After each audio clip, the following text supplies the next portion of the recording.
बंधुओं नमस्कार, जय हिंद, भारत माता की जय। भाइयों, एक समय हिंद के सबसे ताकतवर सुल्तान मोहम्मद जलालुद्दीन अकबर, जिसके एक इशारे पर उस कालखंड में लाखों तलवारें खिंच जाया करती थी और रुख बदला करती थी, जिसके सामने लाखों हजारों की संख्या में राजा और महाराजे नतमस्तक रहा करते थे। उस अकबर के दरबार में, अकबर के सामने एक कवि ने अपने सिर को तो झुकाया, लेकिन सिर की पगड़ी को झुकाने से इनकार कर दिया।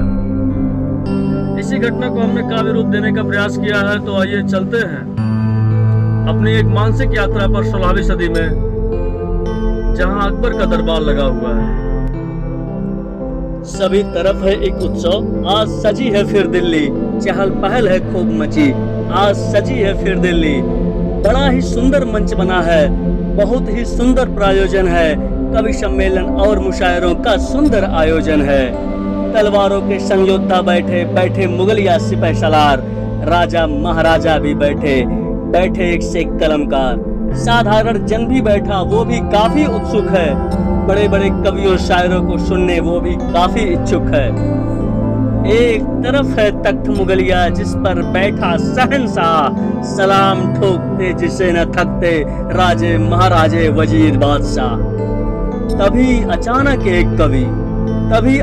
एक कवि भरी सभा में आ पहुंचा, शहन अकबर के सम्मुख जा पहुंचा, सिर की पगड़ी उतार लिया हाथ में, सादर प्रणाम फिर किया शहंशाह को। सभी देख रह गए दंग कवि के इस करतब को। अरे कौन है यह, सिर की पहले पगड़ी उतार फिर सलाम ठोकता है? क्या मुगल बादशाह अकबर से तनिक भी खौफ न खाता है? कवि है, कविता है, या है कोई सेनानी, स्वाभिमान से भरा है या है कोई अभिमानी? आखिर कब तक चुप रहता दरबार मुगलिया?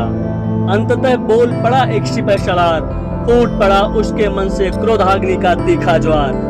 एक कविराज जिसके एक इशारे पर लाखों शमशीरें रुख बदला करती हैं, जिनसे सम्मान पाने को तमाम शख्सियतें तरसा करती हैं, बड़ी से बड़ी सियासी ताकतें जिसके आगे सजदा करती हैं, उसी मुगलिया तख्त का खुला अपमान करते हो।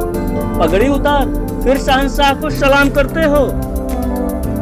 शांत स्वरों में कवि फिर धीरे से बोला, पगड़ी उतारने का रहस्य शालीनता से खोला। पगड़ी उतार फिर सलाम, इसे कुछ और न समझा जाए, क्षमा करे है शहंशाह, मुझको गलत न समझा जाए। मेरे सिर और मेरी पगड़ी में एक सदी का अंतर है, पैरों के संग धरती और जितनी दूरी पर अंबर है। मस्तक मेरा है, उसे 7 बार झुकाऊंगा, पगड़ी मेरी है पर मेरी ना, उसको झुका न पाऊंगा। कवि हूँ, कविता हूँ, मातृभूमि का गायक हूँ, जन्मभूमि का परम उपासक और उसी का साधक हूँ। मेरी कविता को सुनकर एक दिन मेवाड़ी राणा भी झूम उठे, अपनी पगड़ी उतार रखी मेरे सिर पर और फिर गले लगाकर खूब मिले। जिस पगड़ी को मुगलिया सल्तनत भी झुका सकी ना, जिस पगड़ी के संकल्पों को घास की रोटी भी डिगा सकी ना, उस पगड़ी को मैं झुका दूं? यह अपराध नहीं मैं कर सकता, भावनाओं का परम उपासक ऐसा आघात नहीं मैं कर सकता। सैन्य सभा समाप्त हुई, फिर वह कवि धरती पर दिखा नहीं। इतिहासकारों ने उस कवि को दोबारा फिर से लिखा।